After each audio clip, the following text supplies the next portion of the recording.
Friday, March 31st, 2023. Welcome to a final backcountry snowpack summary brought to you by North Shore Rescue. It being the final video for the season, there's a few people I'd like to thank. So first off, of course, North Shore Rescue for making these videos possible. Also Grouse Mountain Ski Patrol for all their support throughout the season.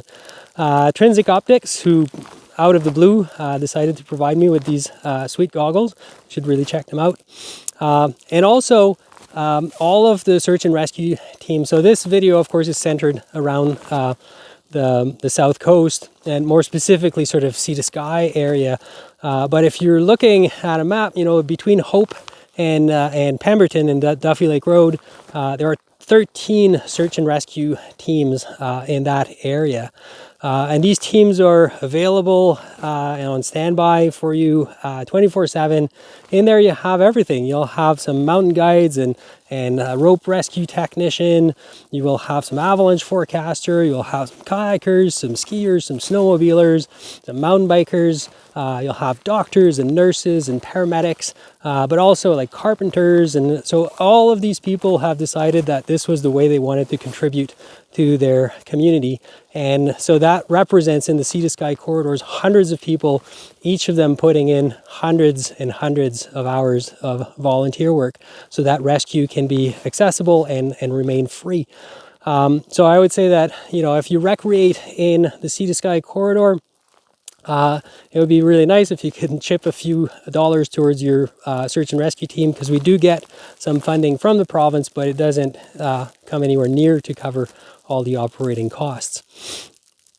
So enough of that. This week was actually pretty good. We got some good spring skiing, and if you looked for it, you could actually find some areas that still felt pretty wintry. You had to hit north aspects at higher elevation, but there's some really good turns out there. Winter is apparently not quite over. We have a storm coming. It seems to be a little bit late or delivering a little bit less than expected. So there's still much to talk about for the snowpack discussion, so stick around.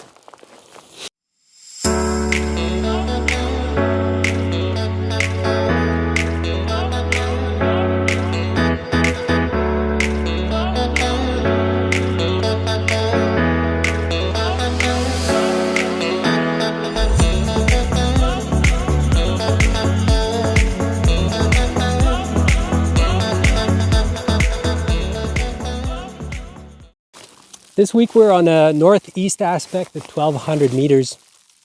It's become a little bit more difficult to make general lines about the snowpack because depending on aspects, you may find something very different.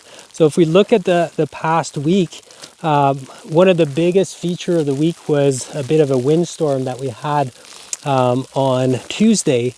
And now that windstorm was actually from the northeast, which is a fairly unusual direction for the winds on the North Shore. And when we look around here, we are on the northeast aspect, and we could see areas, we could see signs that this area was scraped off of some of its snow. But we do have sort of trees protecting us, and the terrain is a bit convoluted. So we still have you know, about 20 centimeters of nice snow. Now, even here on the northeast aspect, we do have this breakable crust on the top. In here, actually, it's not such a problem. You could actually get a few nice turns in that, but you can definitely expect that crust to be much thicker on solar aspects. And then, of course, it's snowing right now. It seems like the system is a little bit late. Like right now, we only have 3 centimeters on the crust, so it's a little bit too early to tell whether or not this is going to bond nicely. The models were calling for anywhere between about 30 to 50 centimeters with this storm, but so far it hasn't really delivered.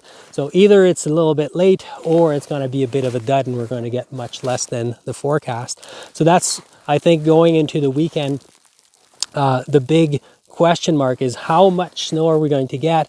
And that snow falling on a pretty big variety of surfaces, ranging from sun crust to wind slabs that were formed earlier at higher elevation in unusual places, and a little bit of, you know, thin breakable crust here. So you know, as you travel through that new snow, don't necessarily expect the bond to be even on all aspects. The other thing about the weekend is we're expecting a little bit of dirty, like convective air following the passage of the front. So we may get a little bit of everything with some flurries and some sunny breaks. And so it makes it a little bit difficult to tell exactly what's going to happen to that new snow. Now, we are getting into spring, but we're not really quite skiing like it's spring just yet. Still looks very much like a winter snowpack. There's this big reef frozen layer here that offers, and it's pretty widespread, offers really good bridging. So for now, we're not really worried about anything that's below that layer, certainly not for human triggering. But what's going to happen in the next couple of weeks is, well, I will stop doing these updates, and eventually Avalanche Canada is going to also stop producing public bulletins. But that does not mean that Avalanche issues are over. We're still going to be dealing with, you know, the typical spring things like the wet loose and the cornices, and also potentially the deep instabilities that could wake up. On the North Shore, not a whole lot of places where I'm really worried about that. As we're going further up north, definitely a little bit more caution, especially when we start to have these first long warm periods with maybe no overnight crust recovery. So this is all I got for this season. Hope you guys are able to enjoy the spring and the transition into summer. Stay safe out there and stay smart.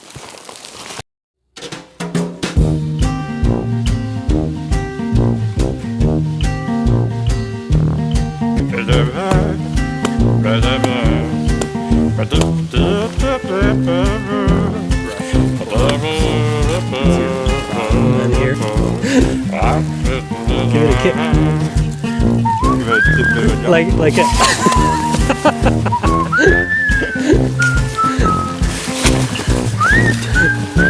That's a good result. And they're right underneath the crust.